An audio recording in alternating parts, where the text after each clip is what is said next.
Hi guys, Nick here from Flat 13 Media. So last weekend we had up Move Fest. We did a cool interview with Adriaan Schipper. He's the Move coordinator there and also the regional rep for the NZPA.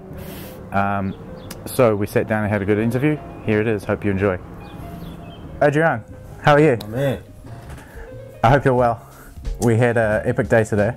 So for those who probably don't know what we're talking about Move Fest. It was a year ago since you and I started these classes. On Monday. Yeah? Yep, on Monday, 29th of July. So it's been 1 year. I understand you're running classes. Yep. Tell me a bit about that. Nowadays, at the moment, it's just an afternoon class on Saturdays from ages 9 up. It's a mixed class at the moment. Right.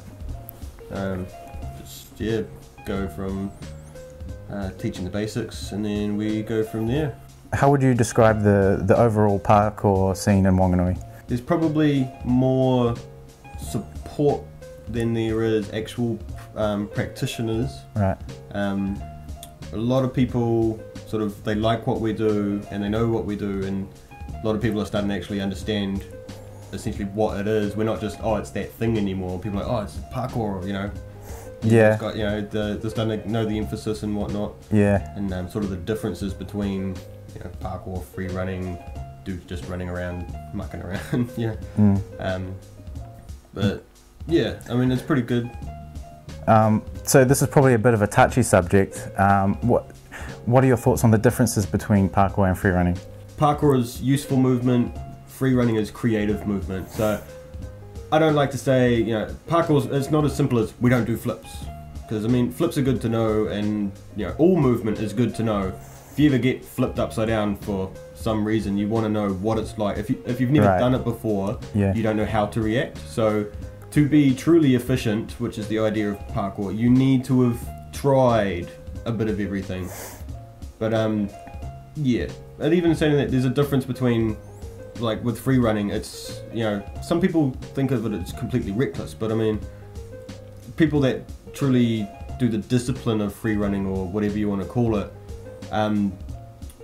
they would minimize the risk. So I wouldn't say it was reckless as such, but yeah, creative movement, which is good to know. I mean, everybody should do a little bit of creative movement. You got to play around essentially. We were training today and some cops showed up. Yep. So tell everybody how you deal with the authorities, if you ever do, and I've things like that. A long time building up a decent rep with the cops. I actually did community patrol for a year. Oh wow, cool. Essentially, yeah, worked in with them, so I got a good rep. They're all good with the ground level, like, you know, where we were like a story up sort of thing. But yeah, I think they said there was a fine line between something or other and something or other. Can you remember what that was? The term is unlawfully on a yard, right?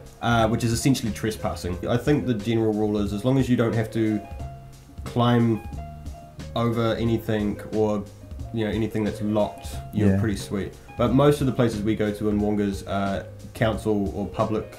So I want you to let people know out there your personal experience with parkour and how it has affected your life. I've always been sort of an addictive person. I was a crazy stoner back in my day. Just that was what I did. Whatever I like, I love. Yeah. I don't just like things. You know what I mean? Yeah, yeah. And when I got into this phase where I went looking for something. I was looking for a martial art or a hobby or something. And actually my wife, she actually found Wolf's ad.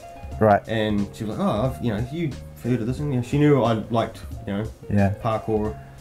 And yeah, and I was like, yeah, sure, I'll give it a try. I came back that night, apparently I was bright red, grinning from ear to ear, and she said, you are not allowed to stop. She reckoned she'd never seen me so happy.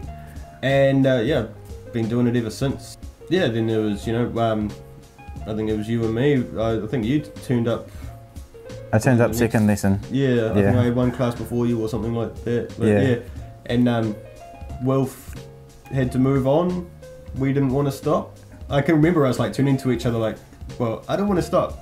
And you're like, I don't want to stop either. Like, we just, sweet. Every Tuesday then. Sweet, done. Because I think that it was like Tuesdays, 7:30 or something, like that. Yeah. It was a magical moment. That's why I like the night training, because it's It brings me back to that time. Yeah. Yeah. I get that buzz, because it's like that's when we learned. Yeah. Yeah, there's something, especially Terrace House. Something very romantic about that. Romantic. Yeah, okay. Nah, yeah. Yeah, and there's something, almost gets you in the blood or something, like gets you running, like, you know. Yeah, for sure. Yeah.